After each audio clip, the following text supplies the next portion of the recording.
오늘 주제는 중보자 예수 그리스도입니다.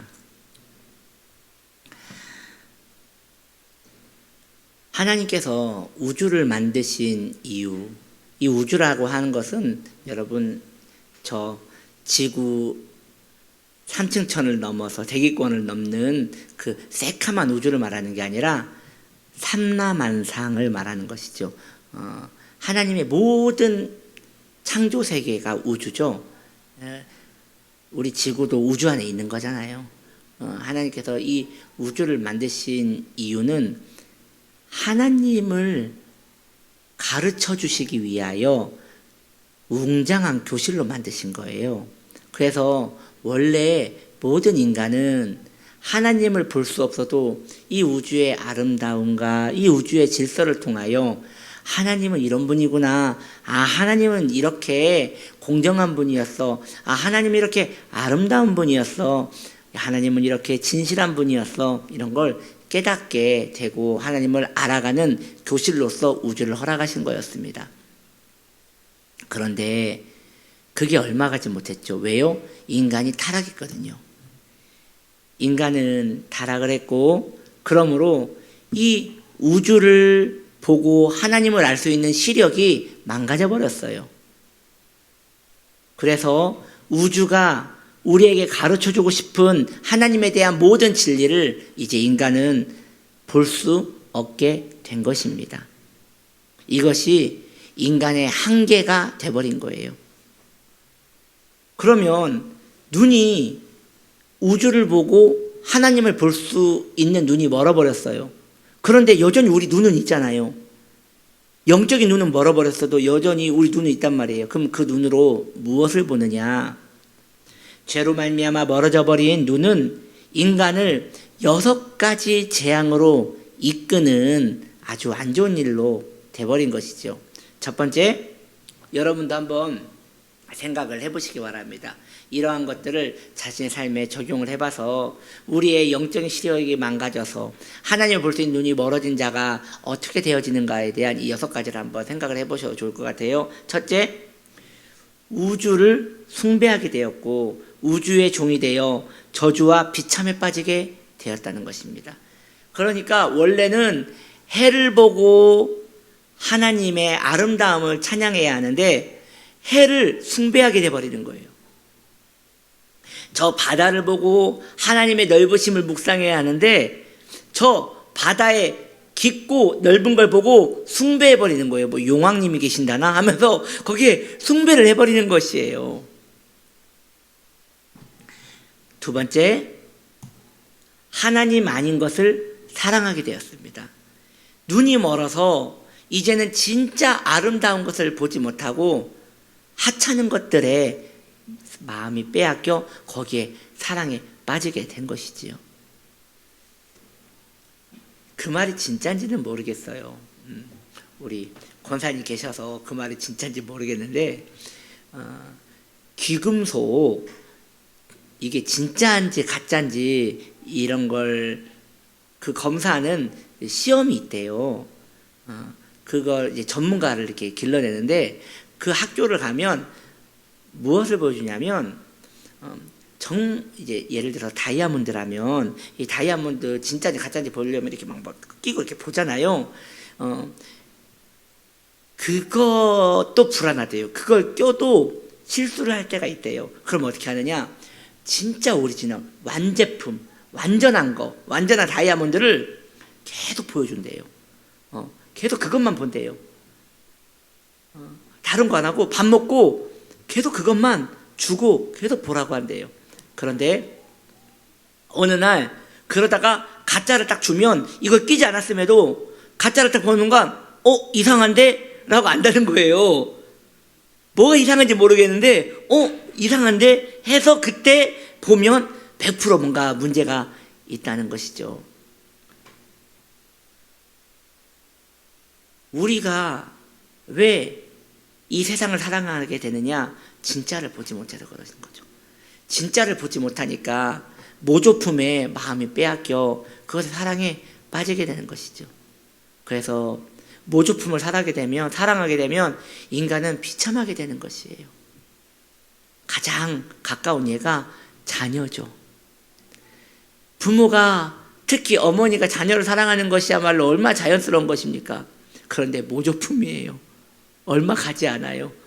어느 순간에 떠나보내야 하고 내 것이 아님을 알게 되고 내 모든 헌신과 사랑이 어쩌면 보상받지 못하는 그런 일이 있는 것이죠. 그런데 진실한 하나님께 마음을 들여보십시오. 보상받습니다. 왜냐하면 그분은 진짜이기 때문인 것이죠. 그분은 영원하시기 때문인 것이죠. 세 번째, 양심은 화인을 맞아 완고하게 되었습니다. 하나님을 볼 수 있는 눈이 사라지자 그 다음부터 어떤 것도 믿지를 않는 거예요. 그러다 보니 마음이 완고해져서 자기만 아는 인생이 된 것이죠. 네 번째, 하나님의 은혜를 가벼이 여기게 되는 것입니다. 왜냐? 지금까지 하나님 없이도 살아왔기 때문에 하나님의 은혜에 대하여 하찮게 여기는 것이죠. 그래서 구원으로 인도를 받고 싶어도 은혜를 가벼이 여김으로 구원으로 인도받는 게 매우 힘들게 되었죠. 다섯 번째, 그러다 보니 하나님의 영광을 도둑질하게 되었습니다. 그래서 성경에 보면 헤롯이 본인이 강의를 했어요. 연설을 냈어요.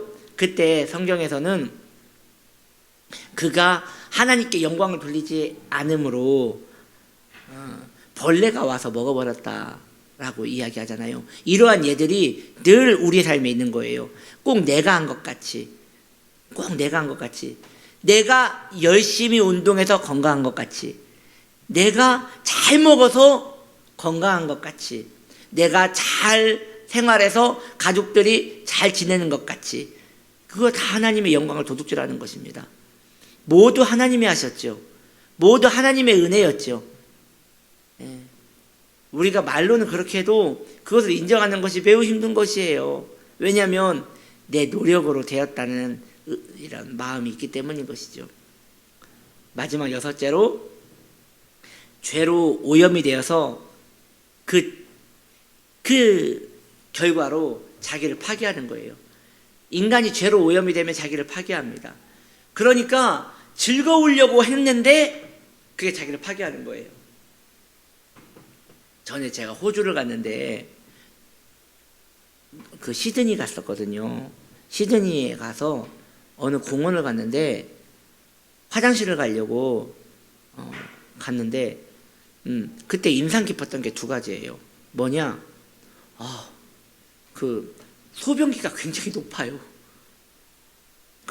이제 사람들이 다 키가 커가지고 소변기가 되게 높아요. 그래서 참 제가 되게 난처했어요. 다리를 이렇게 세워도 어려운 거예요. 그게 기억이 나고, 또 하나 인상 깊었던 게 화장실에 나왔는데 노란 우체통 같은 게 있는 거예요. 근데 가이드가 저게 뭔지 아냐고, 그래서 그게 뭐냐고 했더니 가만히 가서 그림을 보라고 해서 봤더니 거기에 주사기 그림이 있는 거예요. 주사기 그림이 마약토인 거예요. 그러니까 호주는 이 마약이 일반인들이 할 수 있는 그런 거였던 것이죠. 그래서 아무데나 그 주사기 버리지 말고 거기에 버리라고 이 노란 통이 있던 거예요. 이런 걸 왜 하는 것일까요? 기쁘려고 하는 거예요. 좋으려고 하는 거예요. 그런데 자기를 파괴해요. 죄에 오염된 인간은 자기를 위하여 한다는 모든 것들이 오히려 자기를 파괴하게 되는 것입니다. 하나님께서는 온 우주를 다시 창조하실 수 있는 분이십니다. 믿으십니까? 하나님은 말씀으로 이 우주를 창조하셨기 때문에 없애는 것도 말씀으로 없앨 수 있으시고요. 다시 지으시는 거 하실 수 있으세요. 하나님께서는 인간으로 말미암아 오염된 이 우주를 멸하시고 다시 능히 시작하실 수 있었습니다. 그런데 하나님은 그걸 선택하지 않으셨어요. 어쩌면 그냥 싹 밀어버리고 다시 하나님이 다시 인간을 만드셔서 다시 새롭게 하실 수 있었는데 하나님은 그걸 선택하지 않으셨어요. 아마 여기 계시는 분 중에 몇 분은 하나님 되셨으면 큰일 날 뻔한 분 있을걸요. 다 밀어버려도 몇 번 밀었을 거예요. 몇 번. 아우 안 되겠다. 다시 밀고 다시 밀고.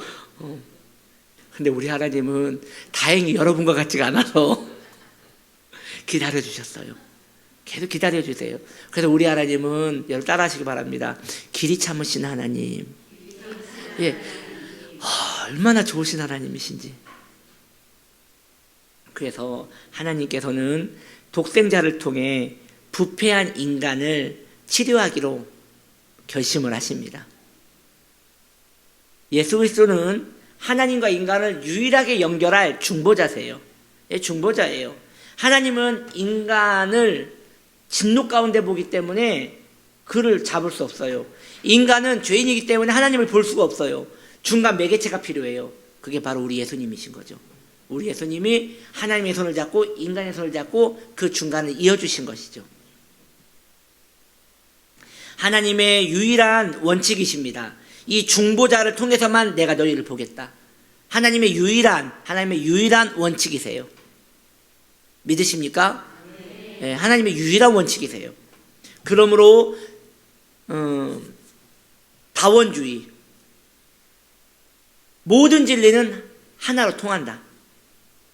모든 진리는 그것이 무엇이 됐든 진실한 마음으로 진리를 파면 그 진리는 결국 산이 있으면 동쪽에서 올라왔든 서쪽에서 올라왔든 뒤쪽에서 올라왔든 앞쪽에서 올라왔든 결국 꼭대기에서 만나듯이 모든 진리는 종교와 상관없이 그 종교에 진실한 진리만 있다면 모두 꼭대기에서 만날 수 있다라는 이 다원주의는 맞아요? 틀린 거예요. 그래서 왜? 유일한 매개체를 누구로 두셨기 때문에? 예수 그리스도로 두셨기 때문에 그건 틀린 거예요. 요한복음 10장 8절은 이렇게 말합니다. 영생은 곧 유일하신 참 하나님과 그의 보내신 자 예수 그리스도를 아는 것이라 합니다. 예수 그리스도를 아는 것이 영생입니다. 그러니까 예수님 외에는 영생이 없는 것이에요. 그러므로 중보자, 우리 주님 외에는 구원으로 인도하는 문은 없습니다. 그래서 주님께서 본인을 설명하시기를 재미있는 설명을 하세요. 나는 양의 무엇이다? 이게 문이래요. 도어. 문이래요. 너무 그 적절한 표현이시죠. 그러니까 당신이 문이기 때문에 당신이 아니고서는 이 문을 통과해야 영생을 얻을 수 있는데 당신이 아니고서는 영생을 얻을 수가 없다는 것이죠. 그래서 요한복음 10장 9절은 이렇게 말합니다. 내가 무엇이니? 여러분, 유일한 문입니다. 유일한 문. 내가 문이니 누구든지 나로 말미암아 들어가면 구원을 받을 것이다 라고 말씀하신 것입니다.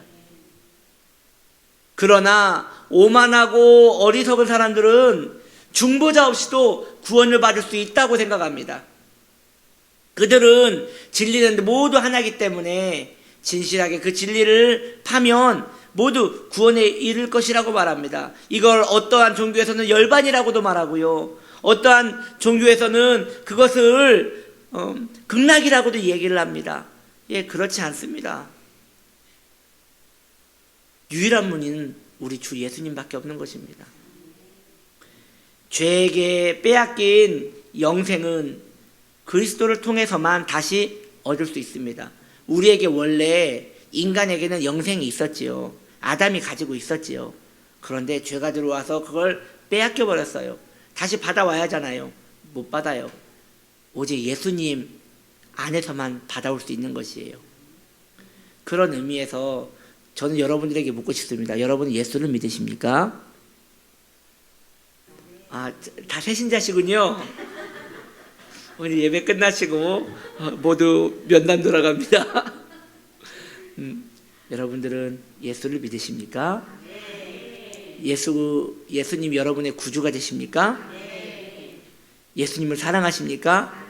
그러면 저는 여러분의 말에 근거하여 저는 정확히 이야기할 수 있습니다. 정확히 여러분에게 영생이 있습니다. 여러분 소름 끼치지 않습니까? 그 어려운 영생이 지금 우리 안에 있어요. 누구 때문에? 예수님 때문에. 할렐루야. 그러므로 중보자를 모르는 것은, 우리 예수님을 모르는 것은 하나님도 모르는 거예요.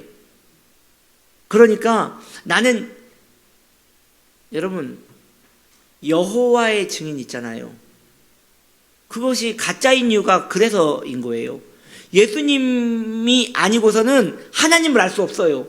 그런데 그들은 여호와를 섬긴대요. 여호와의 증인이래요. 그럴 수 없는 것입니다. 예수님 통하지 않고서는 하나님을 알 수 없어요. 그러므로 그리스도를 통하지 않고 알게 된 하나님에 대한 지식은 모두 허구입니다. 나는 하나님에 대해서 압니다. 어떻게 알았습니까? 네, 어느 경전에서 봤습니다. 가짜입니다. 나는 하나님을 압니다. 어떻게 알았습니까? 계시를 통하여 알았습니다. 가짜입니다. 나는 하나님을 압니다. 하나님에 대한 지식을 압니다. 어떻게 알고 계십니까? 예수님을 통하여 알게 되었습니다. 예, 옳게 알게 되셨습니다. 그래서 요한복음 14장 1절은 이렇게 말합니다. 너희는 하나님을 믿으니 또 누구를 믿으라고요? 나를 믿으라. 나가 누군데요? 예수님이십니다. 그래서 하나님을 믿기 위해서는 예수님을 믿어야 하는 것이에요. 그런데 예수님을 믿지 않고 하나님을 믿는 것은 불가능해요. 예수님을 믿어야지 하나님도 믿는 것이에요. 너희가 왜 아버지를 보려 하느냐? 나를 본 거로 아버지를 보았느니라. 왜? 그분이 통로기 때문인 것이죠. 그러므로 그리스도를 믿는 것은 하나님을 믿는 것과 동일한 것입니다. 그래서 여러분, 구약시대에 모든 제사도 중보였거든요. 모든 제사, 피해 제사잖아요. 그래서 예수님의 예시예요. 예수님의 그림자예요. 구약에 있는 모든 피해 제사는 예수님을 상징하는 것이죠. 그림자죠. 그런데 그 제사는 완전했어요? 예, 불완전했어요. 예, 중보를 해주긴 하는데 너무나 단기간만 해주는 거예요. 유통기한이 있어요. 짧아요. 한 번이에요. 죄를 지었어요. 짐승을 잡아요. 목을 꺾고 그 짐승을 죽이고 각을 떠가지고 피를 흘려보냈어요. 그러면 그 죄는 넘어가 주는 거예요. 그런데 어쩌나 돌아오는 길에 또 죄를 지었어요. 너무 고통스러운 거예요. 그러니 구약의 선조들은 영원한 중보자를 애타게 기다린 거예요. 영원한 중보자를 애타게 기다리는 거죠. 언제 정도면 짐승이 아닌 온전한 중보자가 와서 이 고단함을 해결해 줄 수 있을 것인가? 그 중보자가 왔어요, 안 왔어요? 오셨습니다. 할렐루야. 구약의 성도들은 이 완전한 중보자를 대망하였어요. 간절히 원했어요. 몇천 년 동안 기다렸어요. 그 몇천 년 동안 기다리다가 못 보고 죽고, 기다리다가 못 보고 죽고, 그게 몇천 년이 지났어요. 기다리다 못 보고 죽었는데 오늘 우리는 봤다 이거지요. 여러분, 저를 너무 흥분한다고 이렇게 생각하지 마세요. 흥분하지 않은 여러분들이 이상한 거라고 저는 생각합니다. 너무 기쁘지 않습니까? 그들은 보지 못한 걸 우리는 보았단 말입니다. 그래서 성경은 예수님을 뭐라고 합니까? 그래서 이 성경을 예수님은 그리스도는 율법의 마침이다. 예, 즉 중보자의 마침이라는 거예요. 이 구약의 수많은 그 율법의 종지부를 찍은 분이 바로 예수님이란 것이죠. 더 이상 중보자는, 더 나은 중보자는 없어요. 기도하겠습니다. 하나님, 우리에게 완전한 중보자를 보내주셔서 감사합니다. 주님, 감사합니다. 그 중보자와 영원히 살 수 있도록 도와주시옵소서. 우리는 예수를 믿습니다. 그러므로 우리 안에 영생이 있습니다. 할렐루야. 주님을 찬양합니다. 예수님의 이름으로 기도드립니다. 아멘.